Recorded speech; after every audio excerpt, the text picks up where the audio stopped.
On a quelque chose d'extrêmement simple, mais comme je l'ai souvent dit, ce sont les choses les plus simples qui peuvent nous poser le plus de problèmes. En fait, ces choses relativement simples, c'est de l'eau savonneuse qui va nous permettre de mettre en évidence, on comprendra aussi pourquoi, les forces de tension superficielle.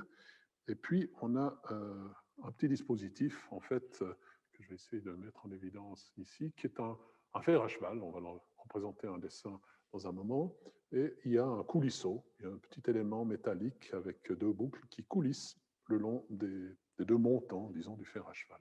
Alors actuellement, évidemment, comme je n'ai pas trempé ce dispositif dans l'eau savonneuse, il ne se passe rien.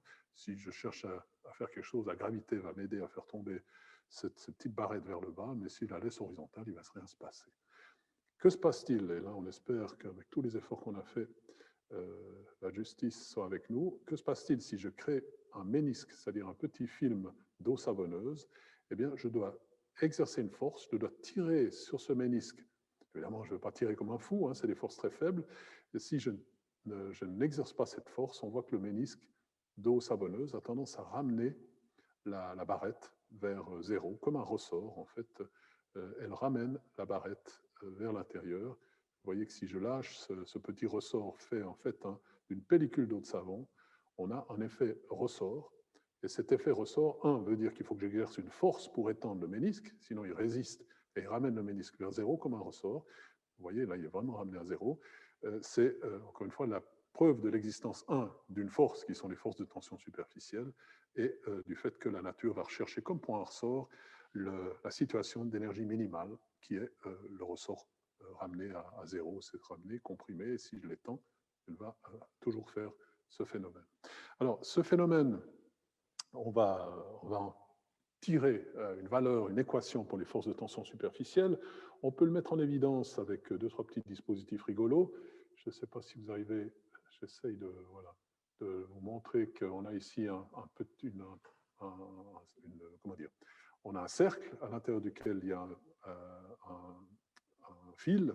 On a deux ménisques qui sont formés des deux côtés. De nouveau, si je perce un des ménisques, vous voyez que très très vite, par effet de ressort, si on veut, les forces de tension superficielle ramènent le ménisque restant à pratiquement zéro. Donc c'est comme un ressort. La nature cherche l'énergie minimale, la situation d'énergie minimale, elle est là pour ce dispositif, c'est de tout ramener vers la droite autant que possible. Alors, si on trempe des dispositifs comme ceci, des pyramides, et qu'on cherche la configuration d'énergie minimale, j'espère que vous le voyez, eh bien, ce n'est pas toutes les surfaces couvertes d'un ménisque, c'est un élément avec un élément au centre, en fait, à nouveau, parce que c'est la configuration d'énergie minimale. Malheureusement, heureusement, quand les étudiants sont là, vous pouvez faire l'expérience par vous-même. C'est un peu plus difficile de le faire pour vous à distance. Mais on a chaque fois formation d'une structure très particulière. Vous voyez ici pour le cube, cette structure très particulière, elle est formée parce qu'elle représente l'énergie minimale pour le ménisque et pour les forces de tension superficielle. Donc la nature est comme nous, elle est un peu paresseuse. Elle cherchera toujours la configuration d'énergie minimale, en particulier pour un ressort. Si on le lâche, il va se comprimer, bien entendu. Et dans le cas d'un ménisque d'eau savonneuse, il va prendre des configurations géométriques qui sont celles, ça se démontre par calcul d'énergie minimale. Voilà une autre configuration qui est un peu plus naturelle que ce qui se passe à l'intérieur d'un cube. Voilà la démonstration, elle a pas mal fonctionné. On va l'utiliser, surtout celle à partir, je vais encore vous le remontrer, à partir de ce petit fer à cheval, de cette structure en U, qui aussi est très fragile. Si je perce le ménisque, évidemment, il ne se passe plus rien. On n'a plus d'effet de ressort, et tout simplement parce que le ménisque d'eau savonneuse a été cassé. On va revenir en théorie, on va développer en théorie autour de ce concept de petit fer à cheval avec une barrette mobile qui, encore une fois, est déplacée dans un sens, en particulier par la force de tension superficielle.